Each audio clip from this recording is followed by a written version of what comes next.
في الأول كده بنشوف طفلة صغيرة نايمة على سريرها بتقوم على نور أحمر خارج من ورا باب أوضتها، لكنها مش بتهتم وبتخرج علشان تلعب بالحصان بتاعها عادي. بعدها بتسمع صوت صويت أمها، فبتشوف نور أحمر برضو خارج من شباك أوضتها، فبتترعب جدا وبتطلع تنده على أمها وأبوها لحد ما بتوصل لأوضتها. هناك بيخرج من الباب ضوء أحمر قوي، فبتفتح الطفلة الباب بس فجأة بتختفي ولا كأنها كانت موجودة. تفتكر ده حصل ازاي؟ تعال لما اقولك ايه قصة البنت دي. بيبدأ فيلمنا براجل اسمه ميجيل وست اسمها إيفا، وهم بيدوروا على بيت جديد في نيويورك، ده بعد ما سافروا من المكسيك علشان يبدأوا حياة جديدة، وبيلاقوا فعلا بيت، فبتاخدهم ليه السمسارة الخاصة بيهم هناك وبتقعد تفرجهم على كل حتة في البيت، وبينبهر ميجيل وإيفا بكل حتة في البيت. بعدها بيستأذنوا من السمسارة علشان يطلعوا يتكلموا على انفراد، فبيطلعوا سوا لأوضة النوم. ساعتها السمسارة كانت بتسمعهم وشايفاهم من الكاميرا، فبتسمعهم وهم بيقولوا انهم عايزين يطمنوا من امان البيت. بعدها بتسمعهم جايين، فبتقفل الموبايل بسرعة، وقبل ما يفتحوا بقهم قعدت تحكي لهم عن قد ايه نظام الامان هنا جامد ومفيش منه اتنين، لانه بيكون معتمد على نظام ذكاء اصطناعي اسمه ديابلو. وبتستغرب إيفا الاسم وبتخاف، لكن ميجيل بيغير الموضوع، فبيقرر وهو حامي كده يشتري البيت في نفس اليوم. وبتمشي السمسارة من البيت، لكن قبل ما تخرج بتكتب كلمة سر نظام الأمان، بس فجأة بيتكلم معاها النظام لأنه بيقول لها إن في دخيل في الدور التاني، وبتترعب جدا، فبتاخد ديلها في أسنانها وبتخلع بسرعة، وبيبان إنها خايفة من حاجة. بعدها بنشوف في الجرايد أخبار كتيرة عن مقتل ستات كتيرة على إيد شخص اسمه ديابلو، اللي بيقتحم أي بيت في نصاص الليالي وبيقتل أي ست فيه. وبنروح لميجيل وإيفا اللي بيكونوا قاعدين في الحمام، وفجأة بتيجي لميجيل رسائل كتير على الموبايل، فبتستغرب إيفا وبتسأله دي مين بقى إن شاء الله. فقال لها ميجيل وهو زعلان إنه لازم يسافر المكسيك بالليل علشان يخلص صفقات في شغله. وبتتضايق إيفا لأنها مش مصدقة إنه هيسيبها لوحدها في أول يوم في البيت الجديد. وبيعتذر لها ميجيل وبيقول لها هم 5 أيام بس وهاجي وأقعد معاكي لحد ما تزهقي مني. بعدها بيجهز ميجيل شنطة هدومه اللي هيسافر بيها. في الوقت ده إيفا كانت عمالة تصيح لأنها مش هتعرف تتعامل مع نظام الأمن بتاع البيت، وبيحس ميجيل بخوفها فبيقرر يلغي رحلته. لكن إيفا قالت له بعد إيه؟ اتفضل سافر وأنا هكتشف كل حاجة بنفسي، أنت فاكرني عيلة ولا إيه؟ طب ما كمل أول يا ستي. المهم بيشكرها ميجيل وبيسافر. بعدها بنشوف إيفا وهي عمالة تكتشف البيت، وبتوصل لأوضة صغيرة بتلاقي فيها حصان صغير، فبتفرح جدا بيه وبتاخده معاها. وبيظهر إنها نفس الأوضة اللي ظهرت في أول الفيلم اللي الطفلة دخلت فيها واختفت. وبنرجع تاني لإيفا اللي عمالة تلف في البيت، بعدها بتتفرج على التلفزيون، وفجأة بيظهر لها مشهد من الماضي وهي على السرير لذكرى ليها في المكسيك. بعدها الباب بتاع الأوضة بيتفتح، فبتترعب إيفا فبتفوق من ذكرياتها. بعدها بتقوم تجرب كلمة السر الخاصة بالباب، لكنها بتكون غلط، فبتتعصب جدا. بعدها بتتصل بالشركة المسؤولة عن النظام. بعدها بتدخل تنام. تاني يوم بتصحى إيفا بسبب النظام اللي فتح لها الستاير الساعة 6 الصبح، فبتقوم إيفا علشان تبدأ يوم جديد، وبتنزل حمام السباحة، بس فجأة بتلاقي قدامها شخص، فبتتخض جدا. ولما سألته انت مين؟ قال لها انه الشخص المسؤول عن تصليح النظام، فبتقول له طب كنت كح ولا اعمل اي حاجة. بعدها طلبت منه يستناها بره لحد ما تلبس وتجيله، وقدام الباب بتطلب من العامل انه يعمل لها نظام حلو كده ويصلح لها نظام الانذار، فبيطلب منها العامل تكتب كلمة سر جديدة. بعدها بياخد تليفونها علشان يفعل عليه النظام، ومن خلاله تقدر تتحكم في كل حاجة. بعدها بيقعد يحكي لها عن أهمية الذكاء الاصطناعي، وإن دوره يتعلم كل حاجة بتعملها علشان يريحها. وقال لها بعد كده إن المنطقة دي أمان، ده غير إن محدش اشتكى منها قبل كده. وبعدها بيمشي وبيسيبها. وبالليل إيفا بتقعد تجرب تتحكم في نظام البيت من تليفونها، فبتغير نظام البيت وبتشغل أغاني كأنها في حفلة. وبتتبسط إيفا قوي بالكلام ده، وبتفضل ترقص وتغني لحد ما بيجي ميعاد نومها. فبتدخل أوضتها وبيقول لها نظام إن ده ميعاد نومها، فبيقفل لها كل الأنوار. فاتكلمت إيفا معاه بطريقة علشان تقوله إنه ما يعرفش عنها أي حاجة. بعدها بتنام إيفا، لكن وهي نايمة بيتحرك الباب بشكل غريب كأن في حد بيحركه. ساعتها بيظهر في الكاميرات ظل مشوش لحد غريب في البيت، وفجأة بينبه النظام عن وجود حد غريب في البيت، وبتصحى إيفا مفزوعة من النوم وبتبص على المدخل لكن مش بتلاقي حد، فبترجع تنام تاني وتعمل كأن مفيش حاجة حصلت علشان ما تموتش من الرعب. وتاني يوم في نفس الميعاد بتفتح الستاير، بعدها بتقوم من النوم تكلم ميجيل علشان تطمنه عليها، بعدها قررت تخرج علشان تجري، وقبل ما تمشي فعلت نظام الأمان علشان يشتغل بعد ما تخرج، بس النظام بيرد عليها وبيقول لها إن النظام اتعطل، فبتدخل كلمة السر تاني فبيتقفل النظام خالص، وبتتعصب إيفا جدا فبتتصل بالشركة، بعدها بتخرج تجري وهي بتقول لنفسها إنها كده كده مش هتتأخر. وفجأة وهي بتجري بيبعت لها النظام إن في دخيل في البيت، فبترجع إيفا بسرعة البيت فبتلاقي جارتها مستنياها، فبترحب بيها وبعدها بتطلب منها تدخل على موقع الحي علشان تعرف كل الجديد، وبتشكرها إيفا، وبعدها بتدخل البيت علشان تطمن إن مفيش حد جوه، وبتقعد إيفا تدور في كل حتة في البيت لحد ما بتوصل لآخر دور، فبيبعت لها نظام البيت وبيقول لها إن في دخيل في المطبخ، وبتجري بسرعة على المطبخ وبتلاقي الكوباية بتاعتها مكسورة، فبتتضايق جدا وبتفتح تسجيلات المراقبة علشان تعرف في إيه، لكن بتلاقي الكوباية وقعت لوحدها، وبترجع شوية بالوقت علشان تعرف مين الدخيل ده، فبتلاقي عامل التوصيل جاي يحط الصندوق قدام الباب في وقت معين، لكن الإنذار اللي اتبعت لها كان بعد عامل التوصيل أصلا، فبتستغرب وقالت أما تشوف الوقت اللي خرجت فيه من البيت، وبتفضل تراقب الكاميرا لحد ما بتشوف نفس الشخص المشوش اللي ظهر في المدخل وبينزل من على السلم وبيسيب الباب مفتوح، وبتستغرب إيفا جدا علشان كده بتفضل تعيد في المشهد لكنها مش بتكون فاهمة حاجة. بعدها بتدخل تاخد دش علشان تشتت نفسها عن اللي بيحصل، بعد كده بتدخل على موقع الحي علشان تشوف اللي الجيران بيتكلموا عنه. في الوقت ده بيجيلها عامل توصيل تاني جايب لها ورد من ميجيل على البيت وبتفرح جدا، بعدها بتروح لحمام السباحة علشان تقضي وقت لطيف، وفجأة بيظهر على شاشة الإنذار مقاطع لشخص ملثم بيقتحم البيوت، بعدها بيتحمل كل الفيديوهات اللي زي كده من نظام ديابلو نفسه، لكن إيفا مش بتاخد بالها من كل ده لأنها بره البيت. وبالليل بتفتح إيفا موقع العمارة وبتلاقي فيديوهات الشخص الملثم اللي بيقتحم البيوت، وده بيكون نفس الشخص الملثم اللي النظام حمل فيديوهاته لوحده، وبيظهر كمان إنه وصل لكل الأجهزة الذكية علشان يخلي إيفا تتفرج عليها. في الوقت ده بتكون إيفا مرعوبة وضربات قلبها بتزيد، ساعتها بيخزن النظام ضربات قلبها دي، وبعدها بتكلم ميجيل تحكي له اللي حصل.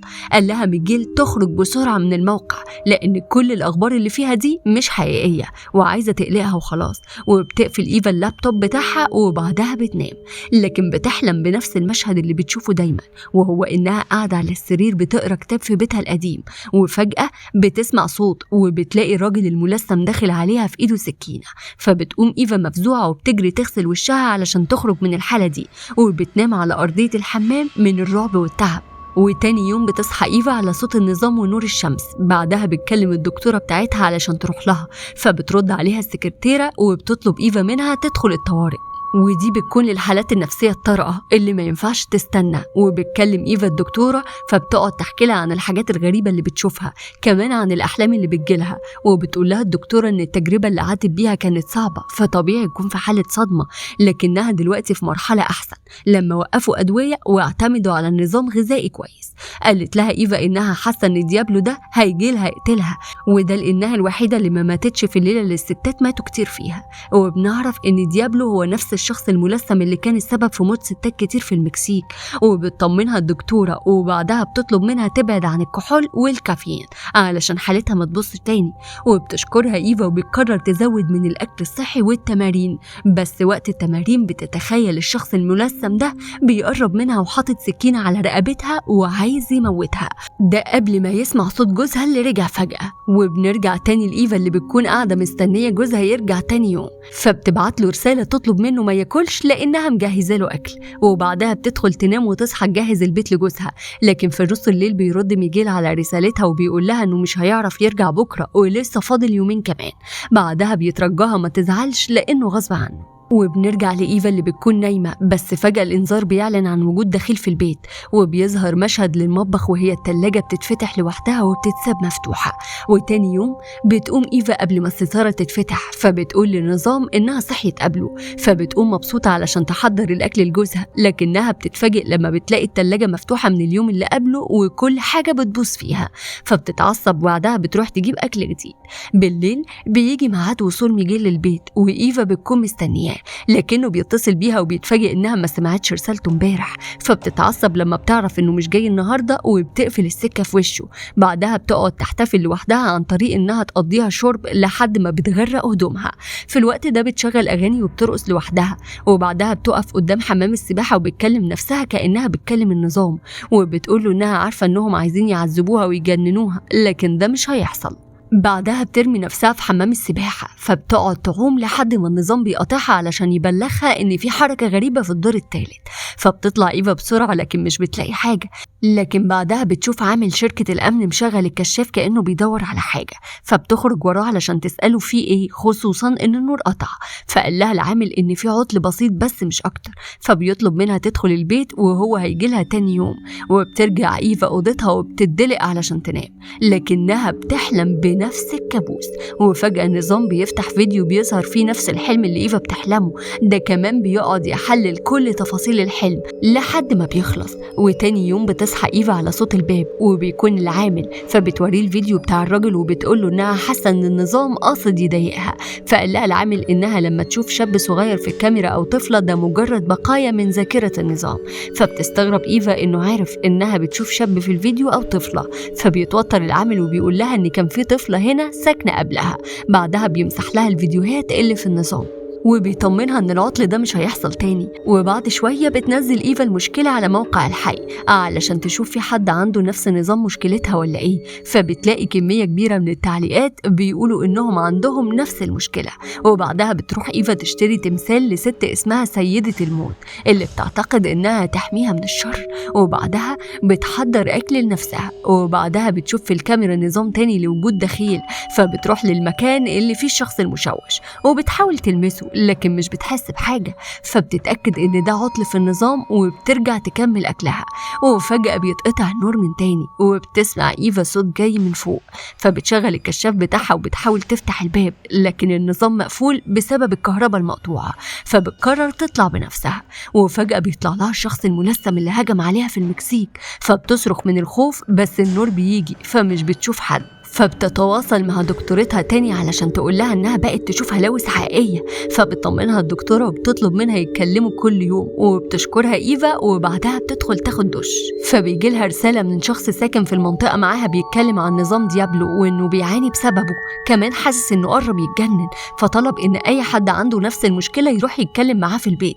وبتكون فاكره ايفا انه هيقتل اللي هيروح له او يخطفه، لكنه بعت رساله تانية قال فيها انه هيقابل اللي هيجي على رصيف البيت علشان يطمن. فبتروح له إيفا وبتلاقي جارها خارج من البيت عمال يجري بتوتر، فبيقول لها ان النظام ده بيحسبه، فبتسأله ازاي ده، قال لها انه مش هينفع يقول تفاصيل لانه سمعه، فبيترجاها تسيب البيت. فبتسأله عن السبب اللي مخلهوش هو يسيب البيت، فبيقول لها انها لازم تخلع دلوقتي. وبعدها بتستغرب إيفا من كلامه وبترجع لبيتها وهي مش فاهمة حاجة. وقبل ما توصل قابلت جارتها اللي سألتها اذا كانت تعرف اللي حصل للعيلة اللي قبلها واللي بيكونوا اختفوا فجأة وسابوا كل حاجتهم في البيت. وبتستغرب إيفا جدا ومش بتفهم يعني ايه اختفوا. بعدها بتدخل بيتها تاني وبتقعد على اللابتوب وبتلاقي فيديو البيت جارها اللي كانت لسه معاه والنار مولعة فيه، وبتترعب إيفا أكتر فبتقرر تاخد الدواء. بعدها بتولع شمع سيدة الموت، فقالت لنفسها إنها تواجه المخاوف بالعلم والدين. وبعدها بتدخل تنام فبتحلم بنفس الحلم برضه. وفجأة بيحاول النظام ديابلو نسخة رقمية في البيت كأنه استنساخ، وبيوقف يشد الغطا من على إيفا وبعدها بيختفي.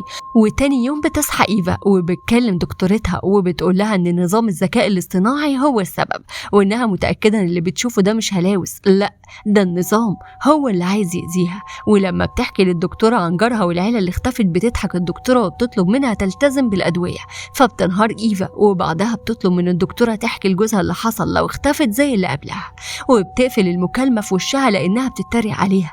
وبعدها بتقعد لوحدها في المطبخ فبيظهر لها فيديو على موقع الحي لديابلو وهو بيشاور لها في الكاميرا بالسكينة، فبتترعب إيفا وبتقول إنه لقاها. بس فجأة بتظهر مكالمة فيديو من جوزها اللي قال لها إنه راجع بكرة، وبعدها بيحكي لها إن الشرطة قبضت على ديابلو خلاص ومات في ضرب نار، وده معناه إنها ما تخافش تاني. فبتتخض إيفا أكتر وبتعرف إن البيت هو اللي بيعمل كده فيها، وبالليل بتخرج تشتري حاجات، فلما بترجع بتلاقي النظام بيقول إن في كذا دخيل في حتت كتيرة، وبتصرخ إيفا وبتروح تفتح الباب لكن النظام مش بيفتح. فبتكسر إيفا الشاشة وهي متعصبة وبتقعد تجري في البيت كله، وفجأة بيتم استنساخ ديابلو، فبتترعب جدا وبتروح للمطبخ تاخد سكينة وبتستخبى.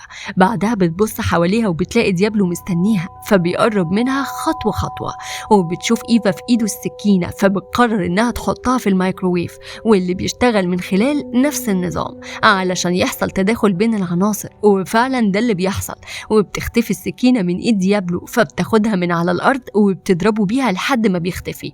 وبتجري إيفا على أوضة الأنظمة وبتحاول تفصل أي حاجة، لكن ديابلو بيظهر لها وبيحاول يهجم عليها، بس على آخر لحظة فصلت إيفا النظام فبيختفي الملثم. فبتفرح إيفا جدا وبتحس إنها أول مرة تنام في هدوء، بس في نص الليل بتشتغل البطارية الاحتياطية، فبتصحى إيفا من النوم وهي مرعوبة وبتلاقي ديابلو في وشها، فبتطلب منه ما يقتلهاش لكنه بيطعنها، وده بيكون السبب في انها تختفي. وتاني يوم بتظهر إيفا اللي بتقوم جري على جوزها اللي رجع ولسه جايه تحضنه، لقت نفسها اتحولت لنسخه رقميه غير مرئيه. وبكده بيكون خلص فيلمنا، ولو عجبكم الفيديو اعملوا لايك وشير، وما تنسوش كمان تشتركوا في القناه واعملوا لنا فولو على فيسبوك وانستجرام وتيك توك، وهتلاقوا لينكاتهم في الديسكريبشن. واتفرجوا على الملخصات القديمه واستنوا الجديده، وما تنسوش تفعلوا الجرس وتكتبوا لنا في الكومنتات الفيلم اللي حابين تشوفوه المرة الجاية. سلام.